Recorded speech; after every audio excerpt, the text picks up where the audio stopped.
Yeah, man. So I'm doing here. Some upload here. Women's college basketball, yeah. Some games going right now. Yeah. Some games happened earlier too. We had Baylor in their education, the kids game against Alabama State. The Baylor Bears won 90-36. In Eastern Michigan's education, they beat Duquesne 74-72. Weber State 74-33 over Montana West. In Denver over MSU Denver, non-division as well. 92-68. Montana Western's a non-division one playing against Weber State. And right now we have some games going. We have Seton Hall 53-52 over Columbia. Bryant looks like they're trying to stun Boston College 73-61. Over a non-power currency being a power currency, this would be one that you're not surprised by as much. 73-61. As some people are surprised, it's not as much of a surprise. 61, 44-72. Xavier 50-30 at Long University, 8:55 to go in the fourth. Arizona State 31-20 over Penn State, 40 to go in the half. Army 35-34 over Cornell at the half. Brown 37-36 over Merrimack at the half.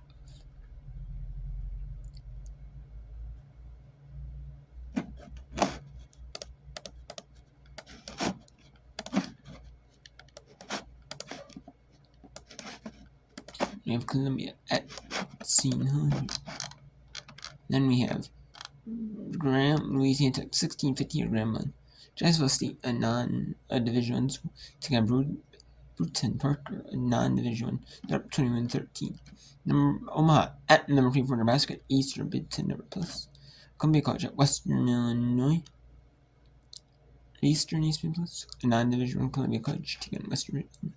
A non-Division 1 Bismarck State of North Dakota taking on North Dakota. And then we have Southern Arkansas taking on non-Division 1 taking on Arkansas State. A couple of local Division 1s. Columbia College might be close by to Western Illinois. Skip this. So, and then I remember at UMBC. So two teams from Maryland battling out. Eastern. And Hofstra just defeated Maryland 80-44. That game just ended. Let's go to Columbia at Seton Hall here. There's 9.3 seconds left.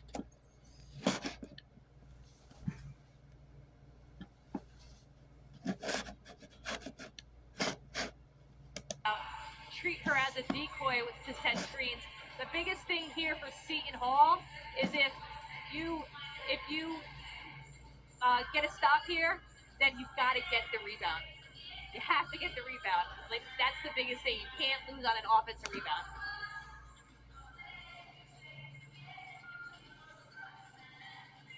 The Lions, 4 straight 20-win seasons, a perennial team in the Ivy League, and of course, like we said, playing a very tough non-conference schedule, 9+ games against playoff teams, and compared to last year's top 50 in the net, they're playing 8 games against top 50 teams.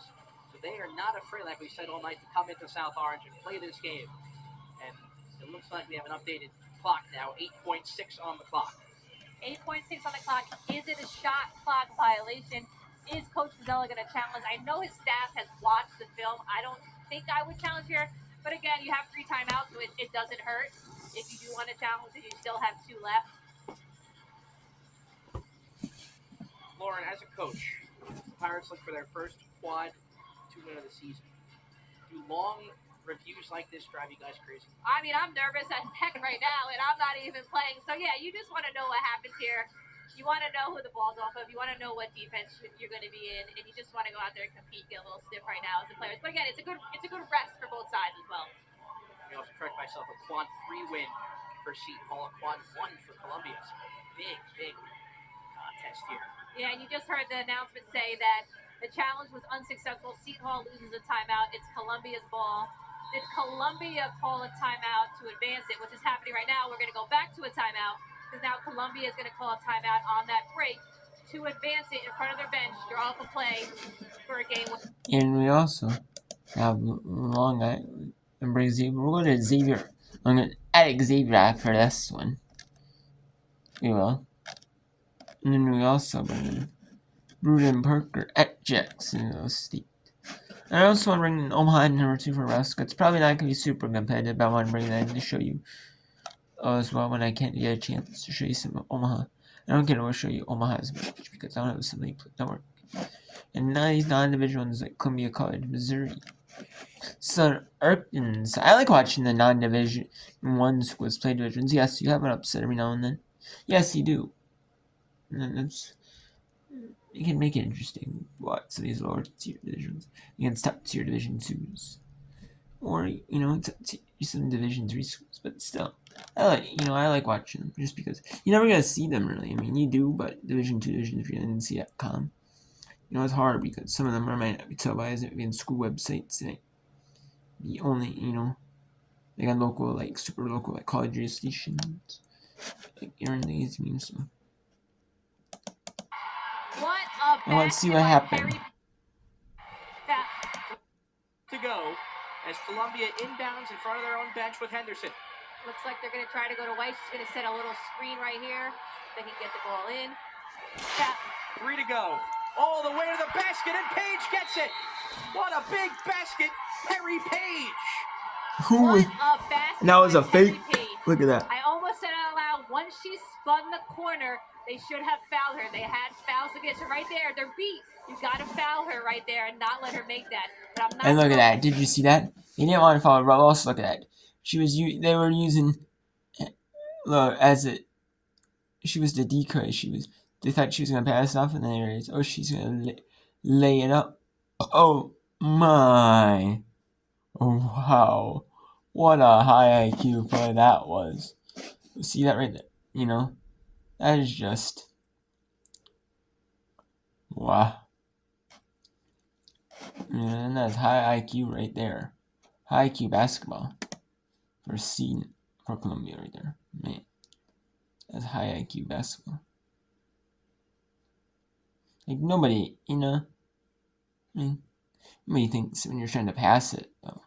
Look like you're going to pass it, though, Nobody thinks you're just going to go and re-dribble it and just get the layup, Nobody thinks. Like, not really, nobody's perspective that. I mean, yes, you could have fouled if you had fouls to give. Yes, you could have. But are they thinking that, since they have the, I mean, not always, not,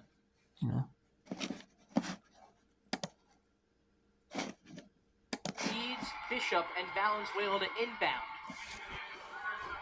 Well, the ball advances in front of their bench. Have to inbound it and put a shot up. It looks like Valenzuela's taking it out to be able to throw that ball in. Coach Fazzella calls his last timeout, saw what Columbia was in defensively, wants to see what they were doing, and then he's going to draw a play up accordingly. Coach, how long do you have to get a shot off? I think you can get it off below 0.7, so they can get a shot off. It's just going to be a matter of can they catch it cleanly, can they turn into a shot. A lot harder in the women's game to turn into a shot, elevate, and shoot it than it is in the men's game. So are they able to catch it cleanly and get that shot off?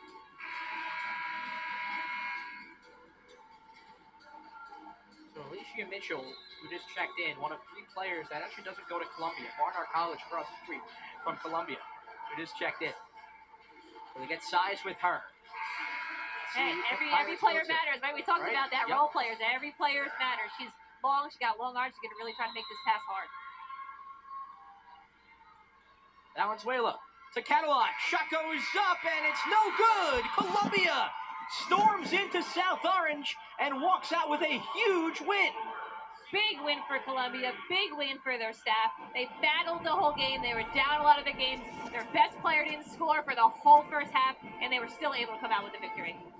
The Pirates led for 34 minutes and 28 seconds of this game. Columbia just under 3 minutes. And that is basketball for you, Coach. We talked about that with Seton Hall, right? This is the 3rd game now where they've led for 20 or more minutes. 2 games where they led for 30. They weren't able to. That is a huge win for the Columbia Lions. Wow, that is a stun. They stunned Seton Hall. I mean, you knew if you watched Columbia, you knew that they had it in them to actually fight hard and and steal one. They did just that. Bryant, the Bulldogs of Bryant, are going to beat the Boston College Eagles. They're up 12 here. Xavier, the Musketeers, up 12 on the University Sharks.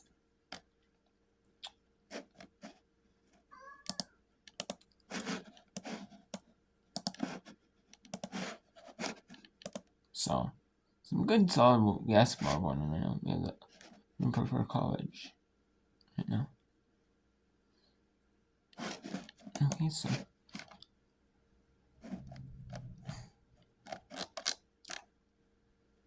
And we'll go to Long Island University at Xavier here in the world.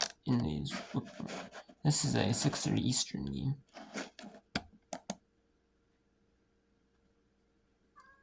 And I haven't had before this season.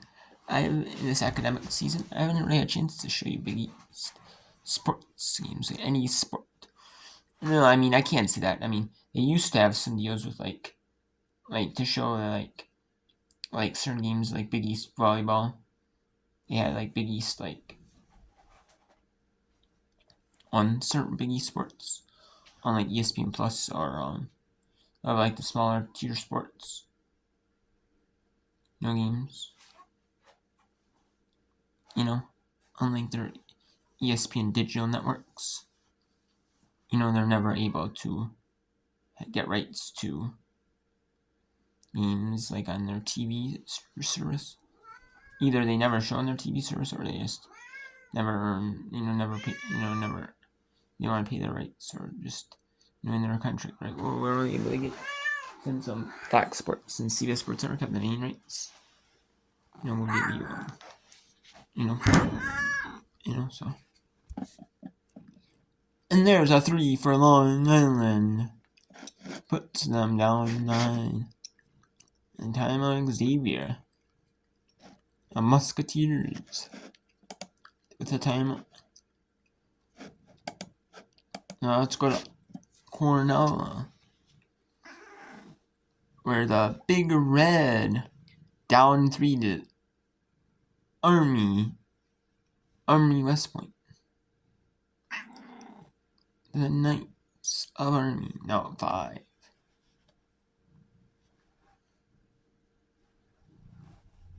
Army is not a bad team every year. I mean, they're typically I've seen them. It would be a WNIT team. It's not, so their postseason berth every year. I mean, I know their main goal. I mean, some of these schools, they're probably never going to be like NCAA tournament champions. No, they probably never will, for a while. But can you win the Patriot League? And if not, can you make it to like the WBIT, WNIT? Can you, teams and like try to advance as far as they can in those tournaments?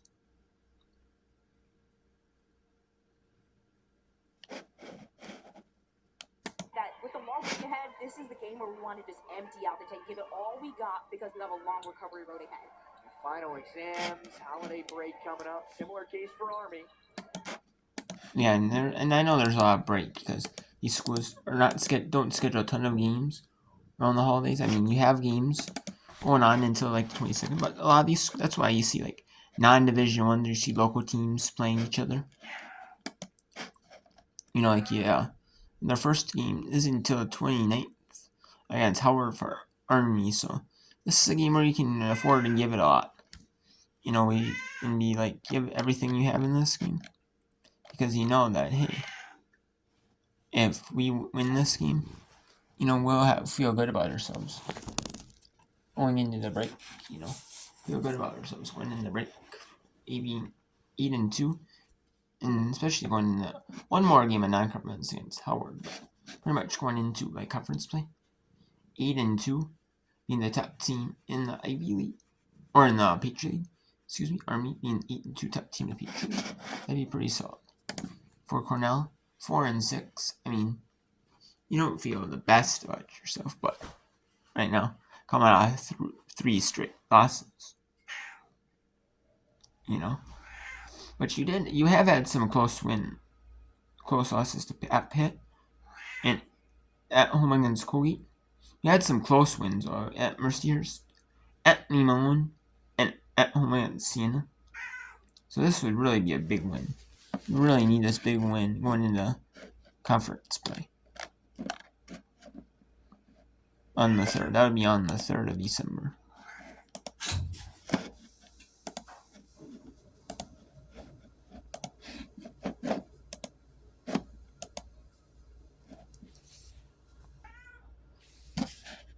So yeah.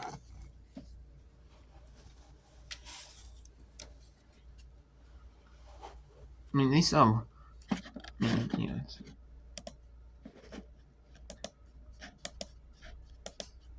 Anyway, let's go back to Xavier's here.